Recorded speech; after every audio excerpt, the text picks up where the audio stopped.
ॐ सहना भवतु सहनौ पुनक्तु सह वीर्यम् करवावहै तेजस्विनावधीतमस्तु मा विद्विषावहै। ॐ शान्ति शान्ति शान्तिः। हरिः ॐ श्रीगुरुभ्यो नमः। हरिः ॐ। பகவத்கீதா அது ரொம்ப ரொம்ப முக்கியமான டெக்ஸ்ட். அதை நம்ம இப்ப படிக்க வந்திருக்கோம்.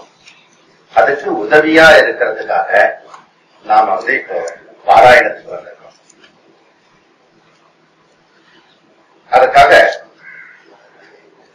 இந்த பாராயணம் பண்றதுக்கு முன்னாடி ஒரு சின்ன குறிப்பு மாத்திரம் நம்ம தெரிஞ்சுட்டு இதற்காக போலாம். ஏன் பண்றோம், எதற்காக பண்றோம், எப்படி பண்ணணும், எதை தவிர்க்கணும், எதை நம்ம அதுல முக்கியத்துவம் கொடுக்கணும், அதற்காக நம்ம பாராயணம் பண்றோம். நிறைய பேரு பாராயணம் பண்ணிருக்க CD நிறைய இருக்கு. அதனால அவைலபிள் இப்போ நமக்கு இதுல போய் இன்டர்நெட்ல நிறைய எடுக்கலாம். நம்ம ஏன் பண்றோம் அப்படின்றது நமக்கு இந்த சின்ன குறிப்புல இருந்து நம்ம தெரிஞ்சுக்கலாம். சினமடங்க கற்றாலும் சித்தி எல்லாம் கற்றாலும் மனமடங்க கல்லாருக்கு தாயை பராபரம். ஆக மற்ற எல்லா விஷயமும் நம்ம பண்ணிடலாம், ஆனா மனசு அடங்கிறதுக்கு ரொம்ப ரொம்ப முக்கியம். அதுவும் சாதகர்களாகிய நமக்கு மனசு அடங்கினாதான் அந்த சிரவணம் நடைபெறும். அதற்காக வேண்டி நம்முடைய மூதாதையர் பல விதத்துல பல வழியில நமக்கு உதவி செய்வதற்காக அமைப்பு ஏற்படுத்திருக்காங்க. அதுக்கப்புறம் நம்முடைய வாழ்க்கையினுடைய லட்சியம் அது என்ன சொல்றது, வேதம் இறுதி லட்சியம் பரம புருஷார்த்தம் மோட்சம். அந்த மோட்சம்ன்றது மன நிறைவு, பூர்ணம். நம்ம இதே உலகத்துல இருந்துட்டு நாம எந்த ஒரு விதத்திலையும் நம்ம பாதிக்காமல் நம்ம அந்த பூர்ணத்துவத்தை அடையிறதுக்கு ஜீவன் முக்தி. அதனால வேதாந்தம் என்ன சொல்றதுன்னா, வேற போய் சொர்க்கத்திலேயோ வேற பரலோகத்திலேயோ சென்று நாம முக்தி அடையறதில்லை, இங்கேயே இப்பவே அந்த மன நிறைவை அடையணும். அதற்காக வேதாந்தமானது பயிற்சி கொடுக்கிறது. அப்போ சாதனம் வேதாந்த பயிற்சி. இந்த வேதாந்த பயிற்சி பரம்பரா சாதனம், சாட்சாத் சாதனம் அப்படி இருக்கிறது. இந்த பரம்பரா சாதனத்தை தான் இப்ப நம்ம பயிற்சி பண்ணிட்டு இருக்க இந்த பாராயணம் மற்ற விஷயங்கள்லாம் வரும். சாட்சாத் சாதனம் நேரடியான வகுப்பு அண்ட் விசாரம். இந்த பிரமாணம் நமக்கு வேதாந்த பிரமாணம் நமக்கு உபனிஷத்து, பிரம்மசூத்திரம், பகவத்கீதா. இதுக்கு பேரு பிரஸ்தானத்திரயம், அது நமக்கு தெரியும். அதுல ஸ்ருதி பிரமா பிரஸ்தானம் பகவத்கீதா. இந்த ஸ்ருதி பிரஸ்தானம் பகவத்கீதா, பகவத்கீதா சொன்ன ஆளு, கேட்டது, கேட்ட ஆளு, எந்த இடத்துல சூழ்நிலையில சொல்லப்பட்டது, இது எல்லாமே விசேஷமான ஒரு விஷயம். உபநிஷத்து அது ஆரண்யத்துல சொல்லப்பட்டது, ஆசிரமத்துல சொல்லப்பட்டது. ஆனா பகவத்கீதா நம்ம மாதிரி உள்ளவர்களுக்கு, வேலை செய்யறவர்களுக்கு, விவகாரத்தில் இருக்கிறவர்களுக்கு, அவங்களுக்கெல்லாம் கூட இது உபயோகமா இருக்கும். அப்போ இந்த வேதாந்தம் எல்லாருக்குமே பயன்படக்கூடியதுதான் இருக்கிறது. ஆனா நகரத்தில் உள்ளவர்களுக்கும் ஆரண்யத்தில் உள்ளவர்களுக்கும் ஒரு பொதுவான ஒரு குணம் தேவை. அது பற்றற்ற குணம் வேணும். குறிப்பா நிவர்த்தி மார்க்கம் இது. நிவர்த்தி மார்க்கத்துல சாது, சன்னியாசிஸ், அதுக்கப்புறம் ஆரண்யத்துல ஆசிரமத்துல இருக்கவங்க, அவங்களுக்கு இயற்கையா இருக்கிறதுக்கு வாய்ப்பு நிறைய இருக்கிறது. ஆனா நம்ம மாதிரி இந்த லௌகீகத்துல இருந்துட்டு, விவகாரத்துல இருந்துட்டு, அதுல பற்று இல்லாம நம்ம வாழ்க்கை முன்னேறி செல்வதற்கு நிறைய தடைகள் இருக்கு. அதற்காக நம்முடைய மூதாதையர்கள் ஆனாலும் ஒவ்வொருத்தரும் இதுக்கு வரணுன்றதுக்காக பலவிதமான வழிமுறைகள் சொல்லி கொடுத்துருக்கிறது தான் இந்த பாராயணம் கூட. அதுல பகவத்கீதா ரொம்ப விசேஷமா என்னன்னா, குருக்ஷேத்திரத்துல சொல்லப்பட்டது. அதாவது விவகாரத்திலேயே ரொம்ப சுறுசுறுப்பா இருக்க வேண்டிய ஒரு இடம். ஒண்ணு ரங்கநாத் ஸ்டேட், ரெண்டு குருக்ஷேத்திரம். ரங்கநாத ஸ்ட்ரீட்ல வந்து சோம்பேறி நடக்க முடியாது. நீ நடந்தா கூட உன்னை தள்ளிட்டு போயிடுவான் எல்லாரும். ஏன்னா அந்த சுறுசுறுப்பு தேவைப்படுறது. இங்க வந்து சுறுசுறுப்பு மாத்திரம் இல்ல, போர் பண்றது. கொஞ்சம் அசால்ட்டா விட்டா மத்தவன் அடிச்சுவாங்க. அந்த மாதிரி ஒரு விழிப்பாக இருக்கிற விவகாரத்துல ராக துவேஷத்துக்குள்ள இருக்க முழுக்க முழுக்க பழிவாங்கிற ஒரு இடத்துல அந்த ஸ்தானத்தை வந்து குருக்ஷேத்திரத்துல இந்த பகவத்கீதை சொல்லப்படுது. அப்படின்னா அந்த குருக்ஷேத்திரத்திலேயே பகவத்கீதா சொல்லப்பட்டிருக்கு, கேட்கப்பட்டிருக்குன்னா நாம வந்து தைரியமா எங்க வேணா இந்த விஷயத்த சொல்லலாம், கேட்கலாம், நம்பிக்கை வந்து. இது ஒரு விஷயம்.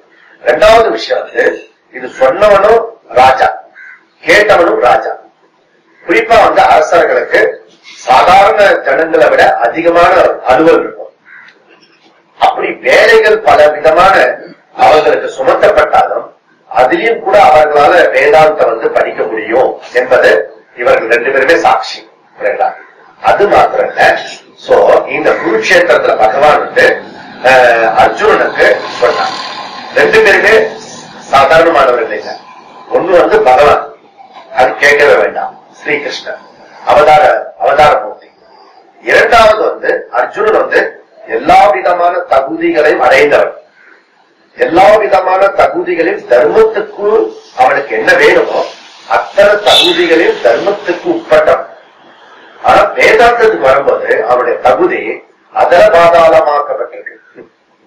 அப்போ அவனுக்கு அந்த பிரிட்ஜி, அந்த தர்மத்துக்கும் மோட்சத்துக்கும் போகக்கூடிய பிரிட்ஜி, அதுக்காக இந்த பகவத்கீதையில பகவான் என்ன பண்றாருன்னா கர்மயோகத்தை வந்து அதிகமான முறையில அதை அழுத்தம் கொடுக்கிறாரு. அதை பின்பற்றி அதே சமயத்துல ஞானத்தினால மோட்சம்ன்றதையும் பூர்ணத்துவம் அடைய முடியும்ன்றதையும் பிறவி அற்ற ஒரு நிலையை அடைய முடியும் என்பதையும் அழுத்தம் திருத்தமா சொல்றாரு. 2 விஷயமும் சொல்லப்படுறது. அதனால எப்ப வந்து நம்ம கர்ம யோகத்துக்கு வந்துட்டோமோ கர்மம் வந்து நமக்கு தவிர்க்கப்படுறது. அப்போ கர்ம யோகமா செய்யாத கர்மங்கள் நாம் கர்மத்துல மாட்டிப்போம். அதுல புண்ணிய பாபத்துல இருக்கும். அதுல வந்து பிறவி சக்கரத்துல நம்ம சொல்லணும். அப்போ ஒரு சாதாரணவன் வேதாந்த முடிவு பண்ணினவன் தன்னுடைய கர்மத்தை யோகமா மாத்துறதுக்கு அதிகமான ஸ்லோகங்களை பகவான் வந்து அழுத்தம் கொடுக்கிறார். அதுக்கப்புறம் ஞானத்தினால மோட்சம்ன்றது தெளிவா சொல்றாரு, அந்த விஷயத்தையும் சொல்றாரு. அதனால இந்த விஷயம் வந்து பகவத்கீதா ரொம்ப ரொம்ப நமக்கு ரொம்ப முக்கியமா பண்றது. நமக்கு ஸ்ருதி பிரதானமாக இருக்க பகவத்கீதா குருக்ஷேத்திரத்துல சொல்லிருக்க பகவான் ஸ்ரீகிருஷ்ணா அர்ஜுனனுக்கு சொல்லப்பட்டது. இத வந்து வியாச பகவான் வந்து மகாபாரதத்தை எழுதியிருக்கிறார். அவர் வந்து 1,00,000 ஸ்லோகம் எழுதிருக்கும் போது அவருடைய மனக்கண் முன்னாடி இந்த ஸ்லோகம் எல்லாம் வந்து அமையாது. அதை பார்த்துட்டு அந்த விஷயத்த வந்து எழுதும் அந்த வேகத்துல. ஏன்னா 2 விஷயம் செய்யறது சிரமமா இருக்கு.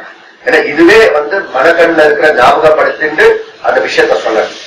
அதற்கு பிரார்த்தனை பண்ணும்போது அதுக்கு பகவான் கணபதி வந்து உதவி செய்யறார். 2 பேர் சேர்ந்து இவர் சொல்ல சொல்ல இந்த கணபதி வந்து எழுதுனதுதான் மகாபாரதம். அந்த மகாபாரதத்துல வியாச பகவான் வந்து திருதராஷ்டிரருக்கு குருக்ஷேத்திரத்தை வர முடியாது. ஆனா அன்னைக்கு நடந்த போர்ல யாருடைய அத்தாரிட்டி இருக்கணும்னா சைன் வேணும்னா ஜனாதிபதி சைன் மாதிரி திருதராஷ்டிரனுடைய சைன் வேணும். திருதராஷ்டிரனுக்கு உட்பட்டு தான் இது எல்லாமே செய்ய முடியும். பகவானாக இருந்தாலும் அந்த ரூல் இருக்கு, அதை திருதராஷ்டிரனுக்கு உட்பட்டு செய்யும்.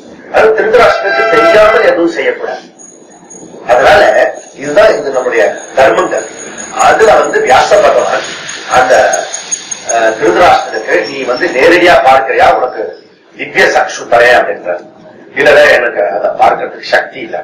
அதுக்கப்புறம் சஞ்சயன் என்ன சொல்றாரு, ஓகே இந்த திருதராஷ்டிரனுக்கு ரைட் அண்ட் லெப்ட் 2 நல்லவர்கள் இருந்தாங்க. ஒண்ணு வந்து சஞ்சயன், இன்னொன்னு வந்து விதுரன். இவங்க 2 பேருமே பற்றற்றவர்கள், ரகசியத்தை வெளியிடாதவர்கள். அதே நேரத்துல எது தர்மமோ அதை மாத்திரமே சொல்வார்கள். திருதராஷ்டிரனுக்கு ஏற்றாறு மாதிரி பேச மாட்டார்கள். ஆனா திருதராஷ்டிரன் பக்கத்துல இருந்தவர் 2 பேரும். அப்படி சஞ்சயனுக்கு இந்த திவ்ய சக்ஷு வியாச பகவான் கொடுக்க, இந்த சஞ்சயன் வந்து முதல் இந்த கீதையை வந்து கேட்டவன் வந்து சஞ்சய். அவன் வந்து திருதராஷ்டிரன் சொல்லப்படுறது. திருதராஷ்டிரன் வந்து கேட்கிற மாதிரி இந்த பகவத்கீதை அமைஞ்சிருக்கு. நம்ம வந்து கேட்ட பிறகு எங்கேயோ சொல்லப்பட்டிருக்கிறது, கதை எழுதப்பட்டிருக்கிறது. திருதராஷ்டிரன் வந்து கேட்கிறான். ஆனா நம்ம பகவத்கீதையில என்ன பண்ணுவோம்னா நேரடியா வந்து பகவான் உவாச்ச, அர்ஜுன் உவாச்ச, அப்படி நேரடியா அவங்களே சொல்ற மாதிரி நம்ம இந்த எழுதப்பட்டிருக்கு, அப்படி சொல்லப்பட்டிருக்கு. சரி, அதுக்கு அடுத்தது நமக்கு வந்து பிரஸ்தானத்ரயம் வந்து நம்ம சொன்னோம். பிரம்மசூத்திரம், பகவத்கீதா, உபனிஷத்து. உபனிஷத்துன்றது மாத்திரமே மந்திரத்துல ஆனது. இந்த பிரம்மசூத்திரம் வந்து சூத்திரம், அதுலயே சூத்திர வாக்கியமா இருக்கு. அதுக்கு அடுத்தது வந்து பிரஸ்தானத்ரய பகவத்கீதா வந்து ஸ்லோக ஃபார்ம். பகவானே சொன்னாலும் அது ஸ்லோகத்தில் இருக்கிறது. அந்த ஸ்லோகத்தை வந்து உரைநடையில பண்ணிடுவார் ஆதிசங்கரர் மற்ற ஆச்சாரியர்களா. அதனால மந்திர சூத்திர ஸ்லோகம் இருக்கிறது. சரி, இத பாராயணம் விசாரம், இந்த கீதைய பாராயணமாகவும் பண்ணலாம், விசாரமாகவும் பண்ணலாம். நம்முடைய எல்லா உபனிஷத்து மந்திரத்தை கூட பாராயணம் பண்ணலாம், அதுக்கப்புறம் விசாரம் பண்ணலாம். பாராயணம் பண்றது வந்து சித்த சுத்தி கொடுக்கும், மன ஒருமைப்பாடு கொடுக்கும், நிறைய கான்சென்ட்ரேஷன்ஸ் நமக்கு ஏற்படும். அதுக்கப்புறம் வந்து விசாரன்றது உண்மையான மெய்ப்பொருளை தெரியறதுக்கு போகும். அதனால இந்த ஞானம், ஞான நிஷ்டை அடையறதுக்கு விசாரம் தேவை. அதுக்கு நமக்கு மனசு வந்து நம்ம கையில நமக்கு வரணும். நம்ம மனசு இப்ப நீங்க ஆச்சரியமான ஒரு விஷயம் என்னன்னா, நம்முடைய மனசு நம்ம கையில இல்ல. அது நீங்க ஒவ்வொரு தடவையும் நீங்க பார்த்தீங்கன்னா தெரியும். அந்த மனசு நம்ம கிட்ட வந்த பிறகுதான் நமக்கு வந்து சிரவணமே நடைபெறும், அதுக்கப்புறம் விசாரம் செய்ய முடியும். அதுக்காக நிறைய உபாயங்கள் சொல்லப்பட்டிருக்கு. அந்த மனசை வந்து நம்ம கையில கொண்டு வர்றதற்காக பிராணாயாமம், பாராயணம், ஜபம், உபாசனா, இதெல்லாம் நமக்கு கொடுக்கப்பட்டிருக்க விஷயம். ஒரே ஒரு நோக்கம் என்னன்னா, அந்த மனசு நமக்குள்ள வரத்துக்காக ஏற்பாடு. சரி, இந்த பாராயணத்துக்கு தமிழ்ல வந்து முற்றோதல் அப்படின்னு பேரு. முற்றோதல் இது வந்து நம்மளுடைய நாட்டில் வந்து சாதாரணமா செஞ்சிட்டு இருந்தாங்க. பாகவதம் படிக்கிறது, இந்த மகாபாரதத்தை அப்படியே வாசிப்பாங்க, ராமாயணத்தை அப்படியே வாசிப்பாங்க. இந்த மாதிரி புக் இது இருக்கும், எல்லாரும் வீட்லயும் இது இருக்கும். சாயந்தரம்னா எல்லார் வீட்டுல இருக்க மெம்பர்ஸ் எல்லாம் உட்காந்துனாங்க. ராத்திரி சாயந்தரம் பொழுது சாஞ்ச பிறகு வெளியில எங்கேயும் போக மாட்டாங்க, சுத்த மாட்டாங்க. எல்லாரும் வந்து விளக்கு ஏற்றி வச்சுட்டு, இந்த விளக்கு இருக்கு இல்லையா தீபம், அதை ஏற்றி வச்சுட்டு திரிய விளக்கு ஏற்றி வச்சுட்டு அதுல ஒரு பெரிய திரியில வச்சுட்டு இந்த வந்து படிப்பாங்க. இது நம்ம நாட்டுல சாதாரணமா இருந்த ஒரு விஷயம். அப்படி இருந்தது, இப்ப போயிடுத்தது. அதுக்கு முற்றோதல்னு தமிழ்நாட்டில் ரொம்ப ரொம்ப பிரபலமா இருந்தது. சரி, இப்போ இந்த பகவத்கீதாவோட அமைப்பு சந்தஸ் செய்யுள் அமைப்பு இருக்கிறதுனால அது நமக்கு வந்து மீட்டர் சொல்லுவோம், அது வந்து சந்தஸ் சொல்லுவோம்.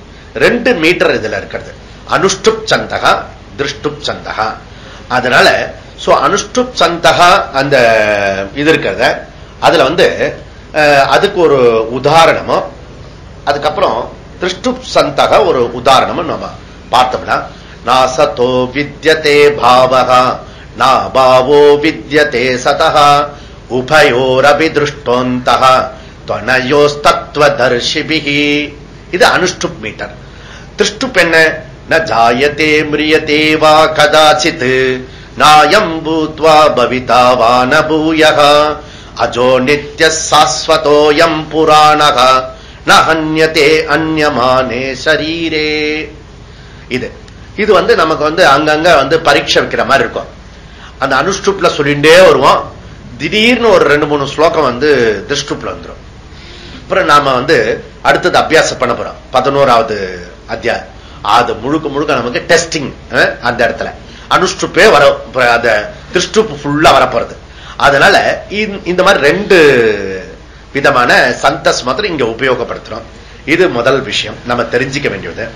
அதுக்கப்புறம் நம்ம எல்லாம் வந்து தமிழ்நாட்டை சேர்ந்தவர்னால நமக்கு வந்து குறிப்பா பாரத நாட்டுல தமிழர்களுக்கு ரொம்ப ரொம்ப கஷ்டமான விஷயம் என்னன்னா, நமக்கு வந்து எல்லாமே அத்வைத எழுத்து. கால ஒரே எழுத்து, சால ஒரே எழுத்து, பால ஒரே எழுத்து. நம்ம வந்து எதுல அத்வைதம் பண்றோமோ இல்லையோ எழுத்துல அத்வைதம் பண்றோம் நம்ம.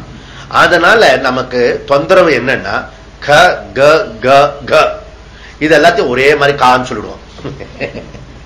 இது வந்து நமக்கு கஷ்டமான ஒரு விஷயம். அதனால இது சிரமமா இருக்கிறது. 2வது வந்து கூட்டு எழுத்து இருக்கிறது. இந்த கூட்டு எழுத்தும் போது தமிழ்ல என்ன பண்ணுவோம்னா, அது வந்து தனித்தனியா போட்டுடுவோம், தனித்தனி எழுத்தா போட்டுடுவோம். அப்படி படிக்கும் போது அதனாலதான் முதல்ல படிக்கிறவாளுக்கு இது வந்து கூட்டு எழுத்து பண்ணும்போது தனித்தனியா படிச்சு சொல்லிடுவோம். அது வரவே வராது, வாயில ஸ்லோகமா வராது. தனித்தனியா வந்துடும். இங்க நடுவுல நமக்கு அபியாசம் பண்ணும்போது எங்கெல்லாம் தகராறு வருதோ அங்க கூட்டு எழுத்து இருக்கிறதுன்னு அர்த்தம். அதுக்கப்புறம் வந்து இதுல வியாக்கரண ரூல்ஸ் நிறைய இருக்கிறது.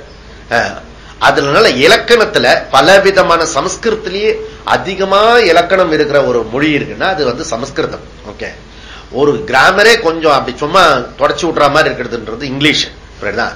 அப்படியே அதுக்கே நம்ம பையன் வந்து ரொம்ப கஷ்டப்பட்டு எழுதிட்டு வருவான்.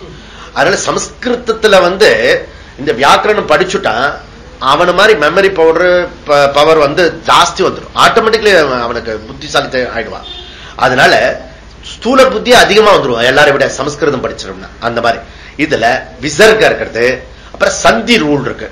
அது வரும்போது ஒரு இடத்துல ஒவ்வொரு இடத்துல ஒவ்வொரு விதமா மாறும்.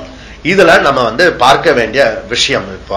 இப்ப நாசத்தோ வித்யதே பாவோ சேர்ந்து சொல்லும் போது அப்படி சொல்லணும். நாசத்தை முதல் வந்து சரணம் இருக்கு இல்லையா, முதல் சரணம் வந்து அது நாசத்தோ வித்யதே பாவோ நா பாவோ வித்யதே சதா.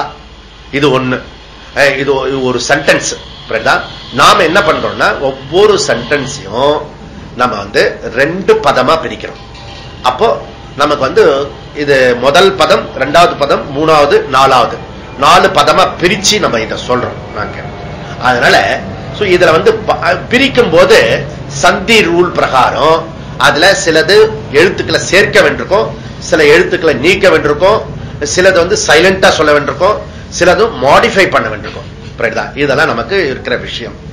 அப்போ பாவோ அப்படின்றத நமக்கு ஓவ வந்து வகாரம் கொண்டு வரணும், வகாரத்துல வந்து விசர்க்க கொண்டு வரணும். பாவகா. அப்போ பாவோ அப்படின்றது வந்து எத்தனை மாறுதல் இருக்கு? பாவகா வகாரம் கொண்டு வரணும், விசர்க்க கொண்டு வரணும். அந்த மாதிரி நமக்கு பண்ண வருது. இப்ப வந்து அதே ஸ்லோகத்திலேயே உதாரணத்துக்கு இப்ப சொல்றான். உபயோரபி திருஷ்டாந்தஹா. அதுல வந்து சேர்த்து இருக்கிற ஒரு எழுத்தை வந்து எடுத்துட்டோம். அதுல வந்து இஸ் வந்து எடுத்துட்டு துவனயோஸ் தத்துவதரிசிபிகி. அப்ப ஒரு எழுத்தை வந்து டிரா பண்றோங்க. புரியுதா? அந்த மாதிரி சொல்றோம். இப்ப திருஷ்டுப்ல பாத்தீங்கன்னா கதாச்சின் இருக்கு இல்லையா, அந்த சின்ன வந்து கதாச்சித்து மாத்திரம், எழுத்தையே மாத்திரம். இதெல்லாம் விசேஷம் என்ன? இதெல்லாமே நமக்கு இருக்கக்கூடிய ஒரு விஷயம். புரியுதா? சரி. அப்போ இதெல்லாம் பார்த்தோம்னா இத்தனை ரூல்ஸோட நமக்கு என்ன ஆகும்னா, நமக்கு இந்த ஸ்லோகத்தை பார்க்கும் பொழுதே சில எழுத்து கண்ணுக்கு தெரியாது. அது ரூல் இல்ல, வையாக்கரண ரூல் இல்ல, நமக்கு இருக்கிற தோஷம். புரியுதா?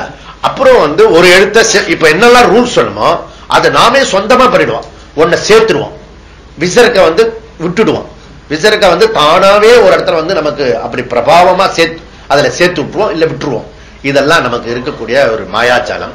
இதெல்லாம் வந்து சாதாரணமா லௌகீகத்துல சுத்தின்னு இருக்கிறவங்களுக்கு, பிஸியா இருக்கிறவங்களுக்கு அந்த பொறுமை இருக்கு இல்லையா, அந்த பொறுமையும் கண்ணுக்கும் காதுக்கும் அது இருக்கிறது சிரமமா இருக்கு. அதனால டக்கு டக்குன்னு மாறும். அதனால இதை வந்து ஒவ்வொருத்தரும் இதை வந்து கவனமா படிக்கணும். அப்படி கவனமா இருக்கும் போதே நமக்கு அவேர்னஸ் நிறைய அதிகப்படுத்துறது இந்த விஷயம். இது மனப்பாடம் பண்ற வரைக்கும் நமக்கு அவேர்னஸ் அதிகப்படுத்தும். ஓகே, அப்புறம் மனப்பாடம் பண்ணிட்டோம்னா அதை வந்து பக்தி கேந்திரமா பண்ணணும். அதுக்கப்புறம் இந்த மனப்பாடம் பண்ணும் போது நமக்கு விழிப்புணர்வோட செய்வோம் நம்ம. புரியுதா? அதுக்கப்புறம் மனப்பாடம் பண்ண பிறகு எப்படி செய்யணும்? அதை வந்து நம்ம வந்து தெய்வ பக்தியோட அதை செஞ்சோம்னா அடுத்த லெவலுக்கு நம்ம போறதுக்கு சௌரியமா இருக்கும். இது வந்து நமக்கு செய்ய வேண்டிய விஷயம். அதுக்கப்புறம் இந்த ஸ்லோகத்தை எப்படி வந்து முழு வரியை நம்ம சொல்றோமோ அந்த மாதிரி சில இடத்துல இருந்து நமக்கு முழு வரி சொல்லித்தான் ஆகணும். கண்டிப்பாக அப்படித்தான் சொல்லி ஆகணும். இப்ப வந்து பரஸ்தஸ்மாத் பாவோன்ய அவ்யக்தாத் சனாதனக, அதாவது 8வது அத்தியாயத்துல 20வது ஸ்லோகம். அற்புதமான ஸ்லோகம் கூட. பராபிரகிருதி அபராபிரகிருதி. இந்த பராபிரகிருதி வந்து வியக்தத்தை விட அவ்யக்தம். இந்த பராபிரகிருதி இருக்க அவ்யக்தத்துக்கும் மேலானது அவ்யக்தாத். அவ்யக்தாத் பர அவ்யக்தாத். புரியுதா? அது ஒரு இதுல கருத்தும் ஆழமா செறிந்திருக்கிறது. அதே போல சொல்றதும் ரொம்ப சிரமமா இருக்கும். அங்க வந்து ஸ்டக்கப் ஆகும். அதுக்கு நமக்கு வேற விதமான காமிய கர்மமா இதை செஞ்சோம்னா, இந்த ஸ்லோகத்தை சொல்றது பாராயணம் பண்றது காமியமா இருந்ததுன்னா ஒரு இடத்துல கூட தப்பு பண்ணக்கூடாது. ஒவ்வொரு இடத்துலயும் தப்பு பண்ணா தமிழ் டீச்சர் எப்படி வந்து அந்த காலுக்கு மார்க்கு எல்லாம் போடுறாளோ அப்படி குறைச்சு விட்டுருவாரு. பகவான். புரியுதா? எப்ப நீங்க நோக்கம் வந்து சித்த சுத்திக்கும் இந்த வேதாந்தத்துக்கும் அப்படின்னு நீங்க முடிவு பண்ணீங்கன்னா, தப்பா சொல்லணும்ல, தப்பா சொன்னா அது தோஷமாகாது. புரியுதா? தப்பு தான் சொல்லணும்னு அவசியம் இல்லை. தப்பா வந்தா உங்களுக்கு இதுவாகாது. அது பகவத்கீதையிலே சொல்றது. சொல்பம் அப்படி இதை செஞ்சுட்டீங்கன்னா உனக்கு வந்து பெரிய பலன் கிடைக்கும். ஆனா நீ காமியமா பண்ணினா அது 100% சரியா சொல்லணும். அதனால நமக்கு வந்து இத வந்து அன்வயமா பிரிச்சு நமக்கு மூலத்துல வந்து சொல்லுவோம். இப்ப வந்து நாசத்தோ வித்யதா வித்யதே பாவகா எப்படி ஸ்லோகம் வந்து பிரிக்கிறதுன்றத பார்த்தோம். அதுக்கப்புறம் வந்து எப்படி வந்து இதை அன்வயம் பண்றது, அசதகா பாவகா ந வித்யதே, இது வந்து அன்வயம்.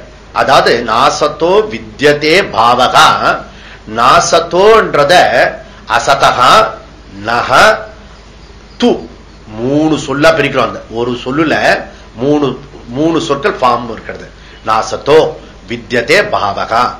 அதனால அப்படி சொன்ன. அப்ப அன்வயம் என்ன, எப்படி வந்து அதை வந்து பிரிச்சு படிச்சு சொல்லணுமா, ஸ்லோகத்தையே வந்து உரைநடை ஃபார்ம்ல சொல்றது அது. அதனால அசதகா பாவகா ந வித்யதே து அபாவகா ந வித்யதே. ஓகே, சதகா அபாவகா. ஓகே, நாபோ நாபோவோ நாபோவன்றது இல்லையா, அது வந்து என்ன அபாவோ அப்படின்னு பொறுக்கிறது. அப்ப சதகா அபாவகா ந வித்யதே. இரண்டாவது வரியில உபயோரபி திருஷ்டோன்ய திருஷ்டோந்தஹ துவனயோஸ் தத்துவ தரிசிபிகி அப்படி சொல்றது. அது எப்படி சொல்லணும் அப்படின்னா அனயோகோ அனயோக அனயோக உபயோரபி அந்தஹ தத்துவ தரிசிபிகி திருஷ்டக அப்படின்னு இது அன்வயம். ஓகே, அப்ப ஒரு ஸ்லோகத்தை ஸ்லோகமா சொல்லணும், அப்புறம் அதை 4 பாதமா பிரிச்சு சொல்றோம், அதுக்கப்புறம் சில ரூல்ஸ் விதி ரூல்ஸ் எல்லாம் சேர்த்து சொல்றோம், அதுக்கப்புறம் அன்வயமா இப்படி சொல்றோம், அதுக்கப்புறம் வந்து மூலத்துல அதுக்கான கொஞ்சம் விளக்கம் சொல்றோம், அதுக்கப்புறம் ஆச்சாரியர் சங்கர் என்ன பண்றாரு, பாஷ்யம் பெருசா பண்றாரு, அது வந்து தத்துவத்தை பிரதானமா இருக்கிறத சொல்றோம். இப்ப நாம என்ன பண்ணிட்டு இருக்கோம்னா பகவத்கீதையை வச்சுட்டு எல்லா விதமான விஷயமும் இங்க வந்து சாதகர்களுக்கு நமக்கு கொடுக்கப்பட்டிருக்கு. அதனால இது வந்து நம்ம தெரிஞ்சிக்க வேண்டிய ஒரு விஷயம். அதனால இதுக்கு வந்து சாதகர்களுக்கு என்ன ஒரு முறை கிடைக்குமோ அந்த முறையில தான் நம்ம இதை ஏற்பாடு பண்ணிருக்கிறது. பாண்டித்துக்காக சொல்லப்படல. அதுல வேற யாராவது பண்டிதர்கள் ஆச்சாரியர்கள் ஏதாவது இருந்தா அவர்களா நமக்கு சமிக்கணும். ஓகே, அதனால நம்மளுடைய கடைசியில வந்து நம்ம வந்து காயேன வாச்சாலாம் சொல்லி மந்திரஹீனெல்லாம் சொல்றோம் இல்லையா, அதுக்கு என்ன காரணம்னா நடுவில் தெரிஞ்சோ தெரியாமலையோ செய்யக்கூடிய தவறை வந்து மன்னிக்கிறதுக்கான ஒரு ஏற்பாடு இருக்கு. ஏன்னா நம்ம நோக்கம் வந்து நமக்கு வந்து பாண்டித்யம் இல்லை, அதுக்கு சொல்றது. இந்த பகவத்கீதைய நான் வந்து கத்துக்கிறதுக்கு படாத பாடுபட்டு பல இடத்துல போய் எத்தனை காசு வேணா தரத்துக்கு கொடுக்குறேன், எத்தனை நேரத்துக்கு வேணா வரேன் அப்படின்னு சொன்னா கூட ஒவ்வொருத்தரும் மறுத்துட்டாங்க பண்டிதர்கள்லாம். அதுக்கப்புறம் ரொம்ப சிரமப்பட்டு இந்த விஷயத்தை வந்து தெரிஞ்சிக்க வேண்டியது இருந்தது. அதுக்கப்புறம் வந்து இது வந்து நம்ம சாதகர்களுக்கோ இனி வரக்கூடிய தலைமுறையினருக்கோ இந்த கஷ்டம் வரக்கூடாது, அதுக்காக தான் இந்த ஏற்பாடுல நம்ம பண்ணிட்டு இருக்கோம். நம்ம குருகுலத்துல வந்து யோகசாந்தி குருகுலத்துல இது வந்து நமக்கு வந்து நம்ம வந்து எது ஒண்ணு கிடைக்காதோ அதெல்லாம் நமக்கு கிடைச்சிருக்கிறது. ருத்ரம் நமக்கு வந்து வெளியில சாதாரணமா கிடைக்காது. இதே மாதிரி ஒரு 100 பேரை வச்சு நம்ம ருத்ரத்தை சொல்லிட்டோம். அதுக்கப்புறம் தட்சிணாமூர்த்தி ஸ்தோத்திரம், குரு ஸ்தோத்திரம், இந்த மாதிரி பலவிதமான ஸ்தோத்திரங்கள்லாம் நம்ம வந்து இங்க சொல்லி கொடுத்திருக்கோம். அதுல வந்து இப்போ வந்து சமீபத்துல வந்து விஷ்ணு சகஸ்ரநாமம் அதே நம்ம இப்போ சொல்லி கொடுத்திருக்கோம். அடுத்தது ரொம்ப ரொம்ப பெருசா இருக்கிறத 700 ஸ்லோகத்தை நாம இங்க வந்து அபியாசம் பண்றதுக்கும் அதை வந்து பயிற்சி பண்ணி அதை ரெக்கார்ட் பண்றதுக்கும் வருகின்ற தலைமுறையினருக்கும் நமக்கு மனப்பாடம் பண்றதுக்கும் எல்லா விதத்துக்கு சௌரியமா இந்த விஷயத்தை நம்ம பண்ணிட்டு இருக்கோம். இப்ப வந்து இதனுடைய அடுத்த தியான ஸ்லோகத்துக்கு நம்ம போக போறோம். தியான ஸ்லோகத்தை சொல்லிட்டு ஒவ்வொரு அத்தியாயமா நான் இனி பார்க்க போறோம்.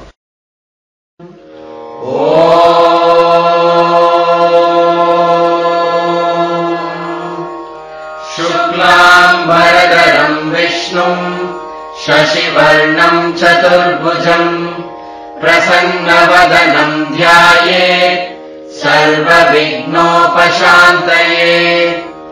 ॐ सरस्वती नमस्तुभ्यम् वरदे कामरूपिणि विद्यारम्भम् करिष्यामि सिद्धिर्भवतु मे सदा या देवी स्तूयते नित्यम् विबुधैर्वेदपारगैः सा मे वसतु जिह्वाग्रे ब्रह्मरूपा सरस्वती ॐ गुरुर्ब्रह्मा गुरुर्विष्णुः गुरुर्देवो महेश्वरः गुरुः साक्षात् परम् ब्रह्म तस्मै श्रीगुरवे नमः ॐ ईश्वरो गुरुरात्मेति मूर्तिभेदविभागिने व्योमवद्व्याप्तदेहाय दक्षिणामूर्तये नमः ॐ सदाशिवसमारम्भाम् शङ्कराचार्यमध्यमाम् अस्मदाचार्यपर्यन्ताम् वन्दे गुरुपरम्पराम् ॐ सहना भवतु सहनौ भुनक्तु सह वीर्यम् करवावहै तेजस्विनावधीतमस्तु मा विद्विषावहै ॐ शान्ति शान्ति शान्तिः हरिः ॐ श्रीगुरुभ्यो नमः हरिः ॐ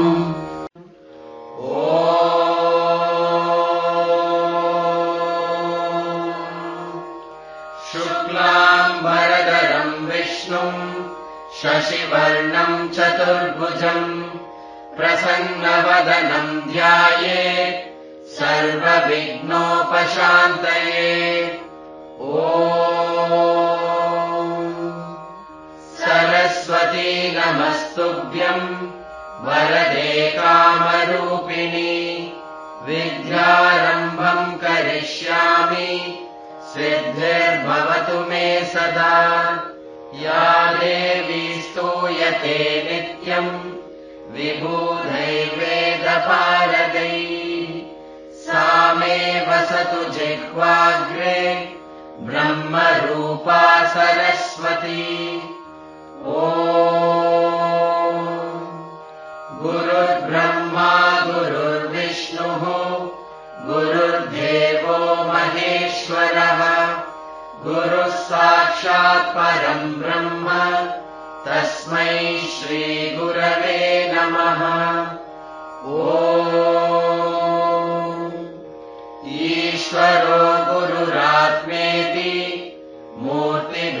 मूर्तिभेदविभागिने व्योमवद्व्याप्तदेहाय दक्षिणामूर्तये नमः ॐ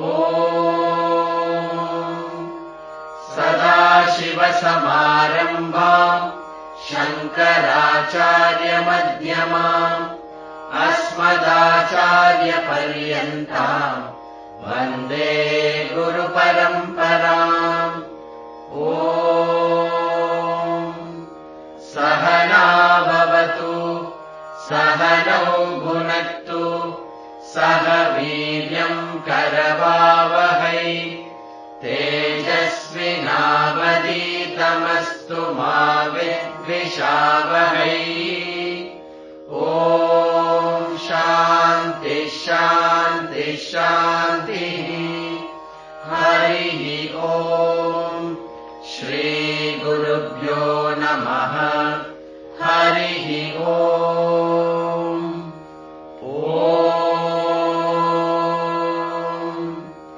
पार्थाय प्रतिबोधिताम् भगवता नारायणेन स्वयम् व्यासेन ग्रथिताम् पुराणमुनिना मध्ये महाभारतम् अद्वैतामृतवर्षिणीम् भगवतीम् अष्टादशाध्यायिनीम् अम्ब त्वामनुसन्दधामि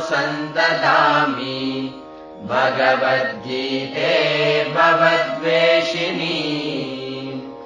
नमोऽस्तु ते व्यासविशालबुद्धे पुल्लारविन्दायतपत्रनेत्र येन द्वया भारततैलपूर्णः प्रज्वालितो ज्ञानमयप्रदीपः प्रपन्नपारिजाताय स्तोत्रवेत्रैकपाणये ज्ञानमुद्राय कृष्णाय गीतामृतदुहे नमः। सर्वोपनिषदो गावः दोग्धा गोपालनन्दनः पार्थो वत्सः सुधीर्भोक्ता दुग्धम् गीतामृतम् महत्।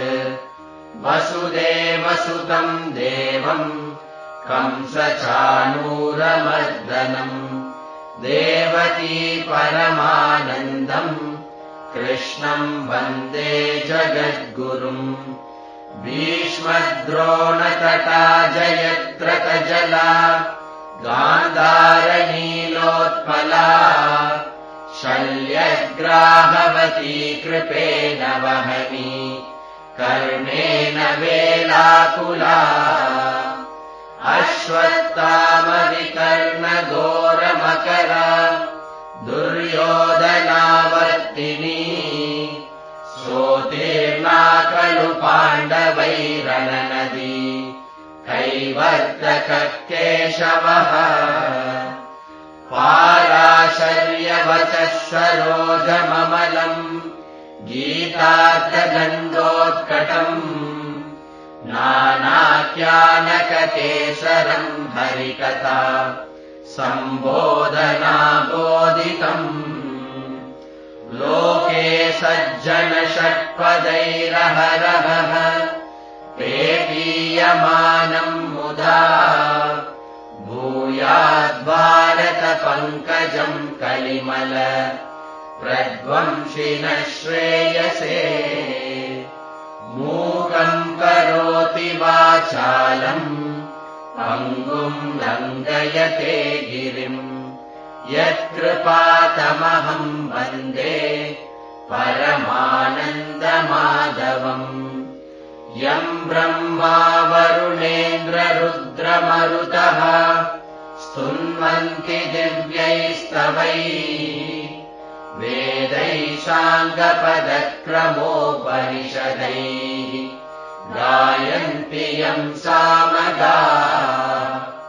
ध्यानावस्थिततद्गतेन मनसा पश्यन्ति यम् योगिनः यस्यान्तम् न विदुः सुरासुरगणाः। देवाय तस्मै नमः देवाय तस्मै नमः।